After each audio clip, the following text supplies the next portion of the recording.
Hi, this is Anthony. As many of you know, I sell things on eBay, old postal items like this, coins and banknotes.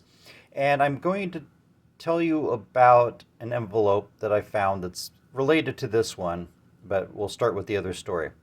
So for years I had sitting on my counter a envelope larger than this, covered in purple stamps, British threepence stamps. And there was probably 20 or more. And I thought that that was just something that somebody had sent from England during World War II to the United States, and those stamps are not worth hardly anything at all. I would imagine there were probably hundreds of millions of them made. They're some of the most common stamps you see out there. But eventually I looked at it and I realized that the sender was in Eritrea, just like this sender here. And Eritrea was an Italian colony until 1941 when the British took it over and Britain ruled it until 1950. And then I looked at the stamps and I realized that while they were originally regular British issued stamps, like these, they were overprinted with M.E.F, which stands for Middle East Forces. These were military stamps used in occupied areas that the British had taken control of. And so we see there's MEP on these 1 shilling stamps. And if you look, this is a 1993 book, Scott catalog. The minimum prices that they show are 15 cents. That's ridiculously artificial high price. These stamps tend, if they're only priced at 15 cents, you can buy them out of junk boxes at a dealer for 3 cents. A dealer won't hardly give you anything. These particular ones, 1 shilling stamps back in 1993, were listed at 30 cents. But if they're on a cover, they can be worth a lot more.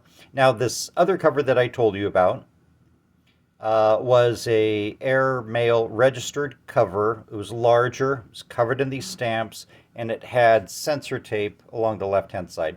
Now, this was sent in 1946 after World War II, so this was not opened up by a censor and had the contents read before being sent on. And in this case, it was sent from Eritrea in a hotel to Seaside, Oregon, and I live in Oregon.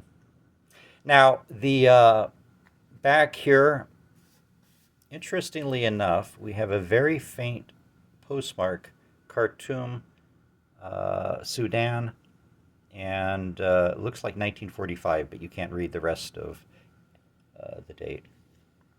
Anyway, the first letter that I referenced actually sold for $250, which really surprised me. Right after I sold that, I found another one very similar to the previous one that sold for $350. Now, again, those had more stamps on them, although those stamps aren't necessarily worth a lot. It was sent in World War II and had been opened up and had censor tape on it. This one doesn't. So how much will this sell for? I don't know. I'll put the item on eBay soon, and then in the show notes, I'll put the listing number so you can look it up.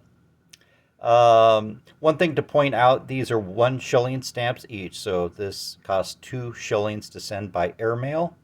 A shilling at that time was a silver coin worth almost exactly 25 cents in US currency, so it was about the same size as a US quarter. So this would have cost the person about 50 cents US currency. At that time, that was worth about $5 in today's purchasing power. So if you have any comments or questions, leave them in the comment section below and enjoy. Thank you.